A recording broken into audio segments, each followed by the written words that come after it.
Through all the age of steam, one name stands out above all others: Great Western.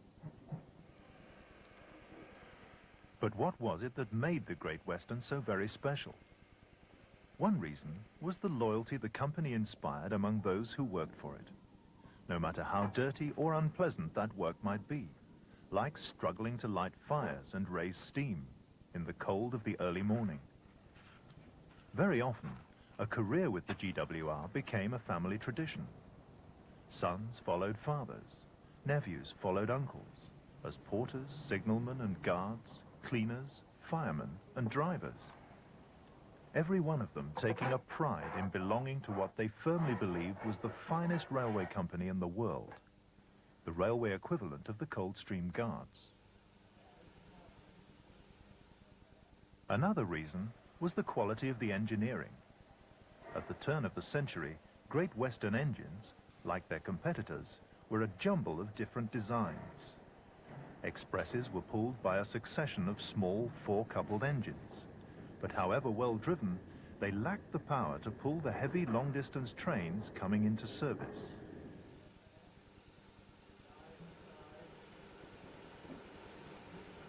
That was the problem, and 20 years later, this was the solution. Two of the GWR's greatest engineers, Churchwood and Collett, had revolutionized the design of the steam locomotive by using the best ideas from both Europe and America to make a machine which was simple, efficient, powerful, and reliable.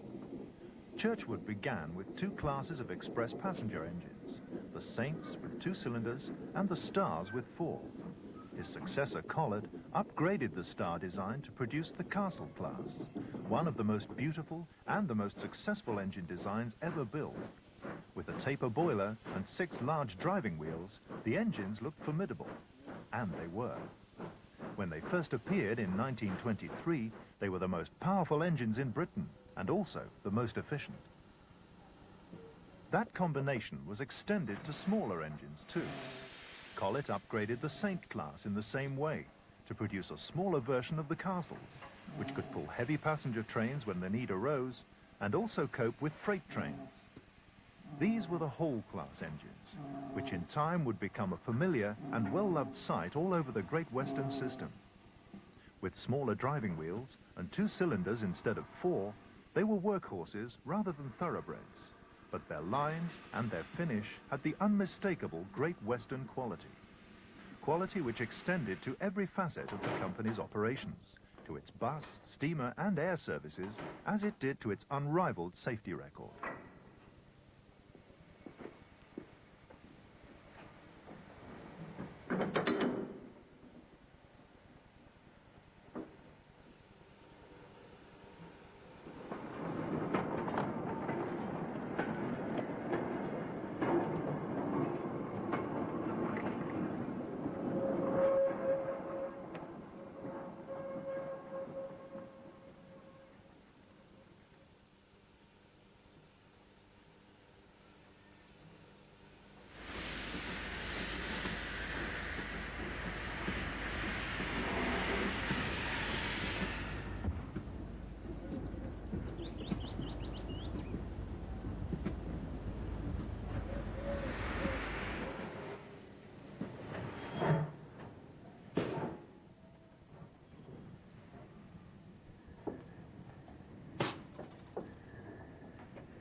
Compared with driving a present-day diesel, steam engines needed care and skill to get the best from them. An experienced crew could work as a team, making sure the engine was ready for the next turn of duty. The fire would be built up to provide plenty of steam when there was a heavy train to pull. But whenever time allowed, a careful driver and fireman would rarely miss the chance to top up the water tanks, ready for whatever the rest of the day might bring.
For many people, though, the Great Western wasn't symbolized by the speed and glamour of the mainline express.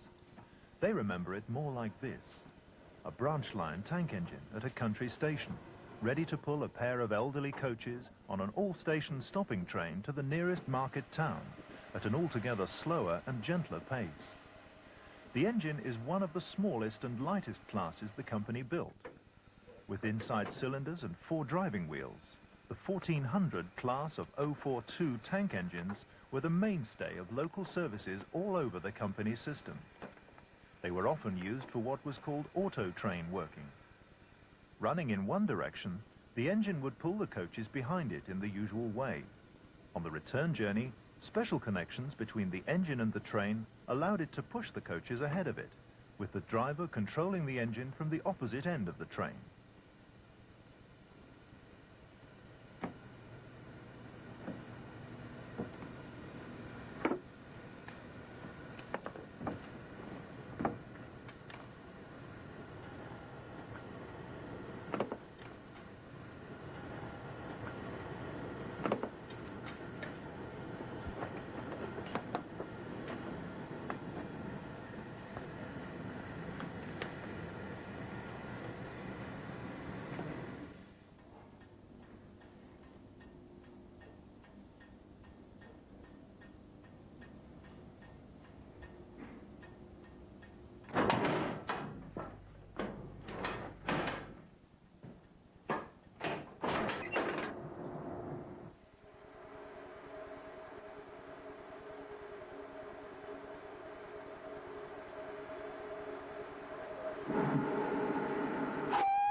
But whatever the size of the engines built by the GWR, they were built to the highest standards of quality and craftsmanship.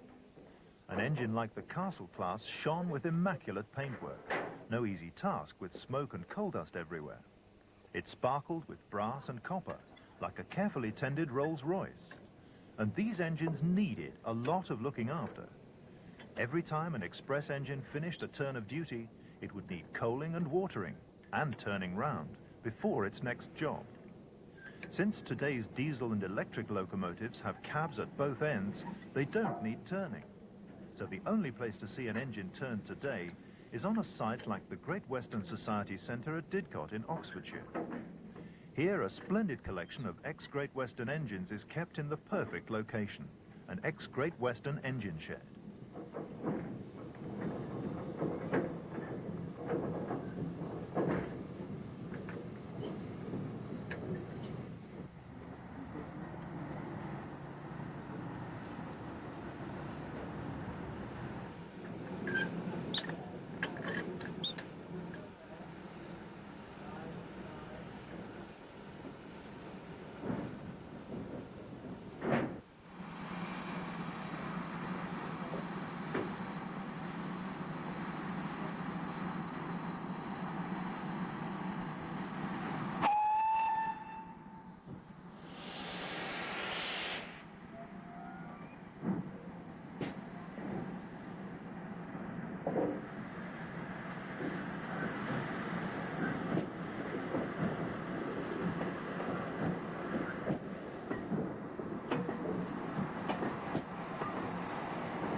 Great Western engines were designed to run on the best fuel in the world, Welsh steam coal, from mines deep in the heart of the company's territory in the industrial valleys of South Wales.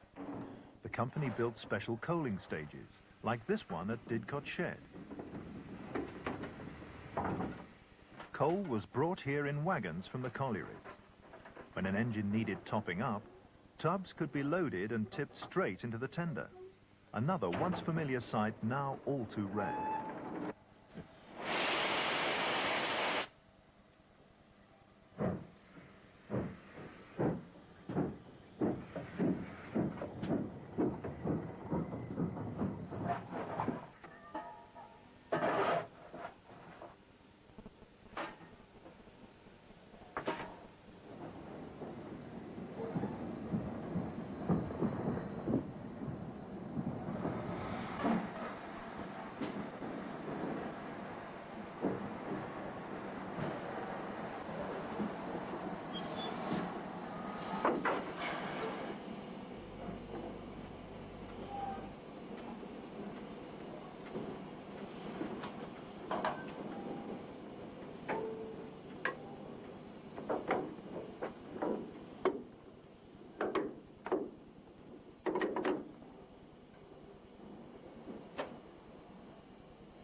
Shunting, too, was a familiar sight and sound on railways like the Great Western.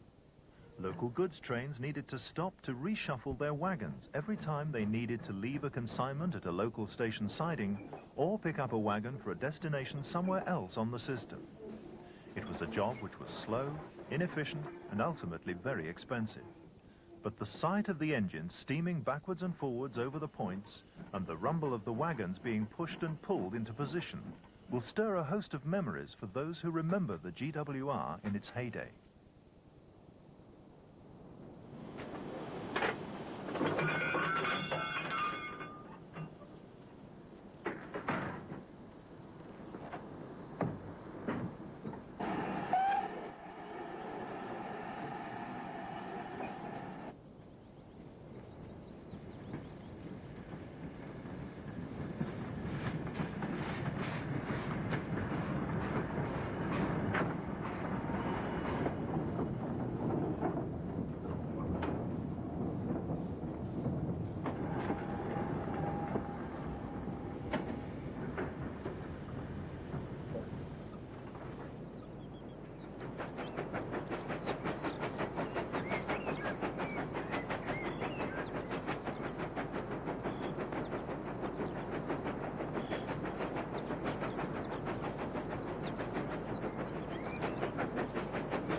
Single line working called for special precautions. To make sure only one train could run on each section of line at any time, the driver had to have a token as a symbol of his right to be there. When he passed from one section to another, he had to exchange the token for the section he just left for the token for the next section of line. And if a train was due to run in the opposite direction, the two trains could only cross when they arrived at a station with a passing loop, so the two trains could pass in safety.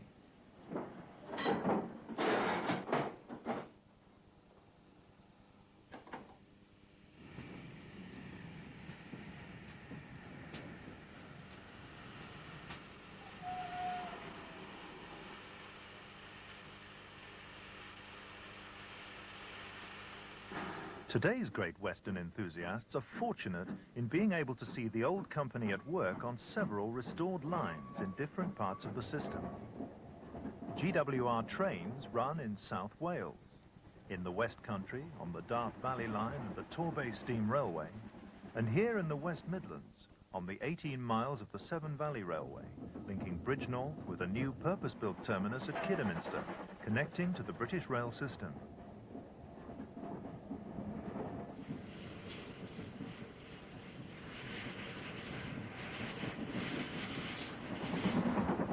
This engine, number 3205, is a 2251 Class 060, another familiar and well-loved sight on many a Great Western branch.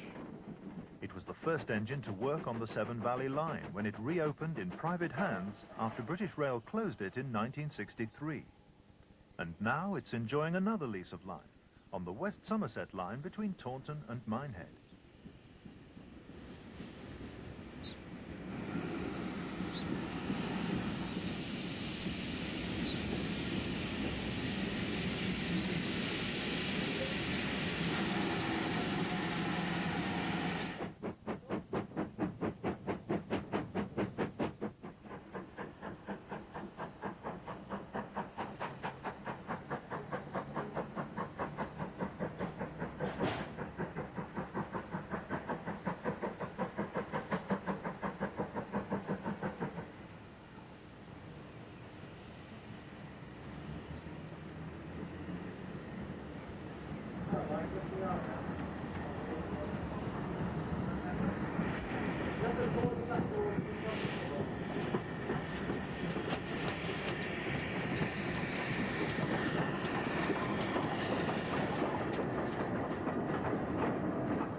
Keeping these beautiful old engines running in first-class condition depends on a lot of volunteers to undertake the hard work.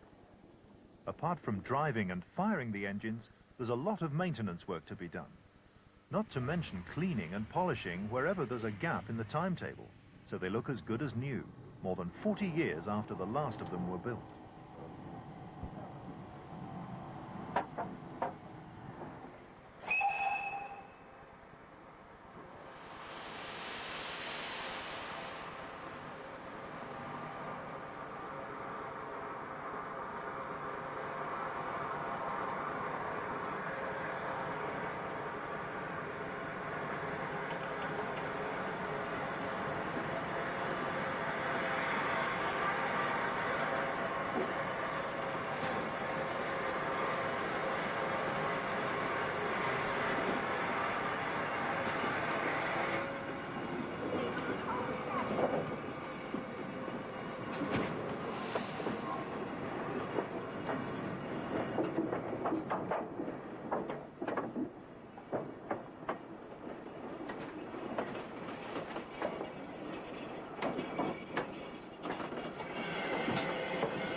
But there were always compensations, even in the hard and often dirty work of operating a steam locomotive. One of them was the footplate breakfast. Eggs and sausages and bacon, fried in the firebox on a clean shovel, and eaten in the open air with slices of bread and a can of tea. Fuel to keep a man going through the longest and most tiring shift in any kind of weather.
For those old enough to remember the old Great Western, these are the memories of a lifetime.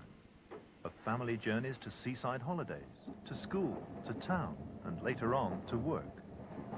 Journeys where the pace of life was slower, with time to scan the sepia pictures of spas and bathing beaches, lulled to drowsiness by the rhythm of the carriage wheels and the smoke drifting past the windows.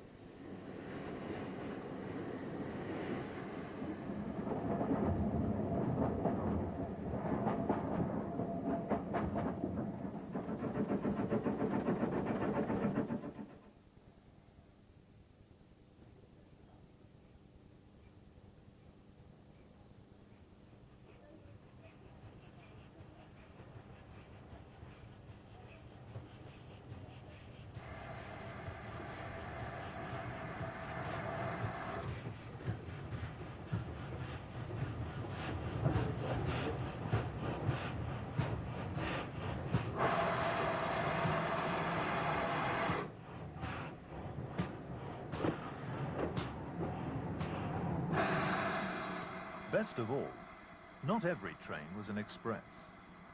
Most of them were content to pause at wayside stations to offload passengers and luggage, bicycles and newspapers, while the engine and its crew dozed in the sunshine till it was time to go.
Yet all good things have to come to an end.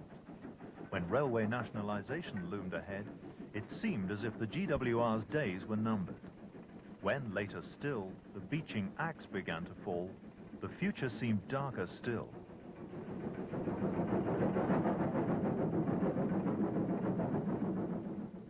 But for everyone who saw the light go out on the old Great Western Railway at the end of 1947, it seemed as if the darkness might go on forever. The idea that the company's old trains might emerge into a newer and brighter future would have seemed an impossible dream. The possibility that they might still be running almost 50 years after the old company passed into the pages of the history books would have seemed the cruelest of jokes.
For years it seemed as if the steam railway in general, and the Great Western in particular, had vanished into the past forever. The fires had been dropped, the boilers had cooled, and the engines were bound for the scrapyard. A whole way of life, a whole tradition was passing away.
However, market forces and commercial realities could still be overturned by hard work, dedication, and boundless enthusiasm. Teams of volunteers tackled the enormous task of turning back the clock, reopening stations, and bringing back the trains and the passengers to closed and restored lines. In Devon, Cornwall, Somerset and Shropshire, Oxfordshire and South Wales, and a host of other places all over GWR territory, they've rescued and rebuilt engines and put them back into running order, gleaming like new. More and more of them, until it became possible for new generations to see and enjoy the GWR for themselves, to become part of that enduring and unquenchable Great Western experience.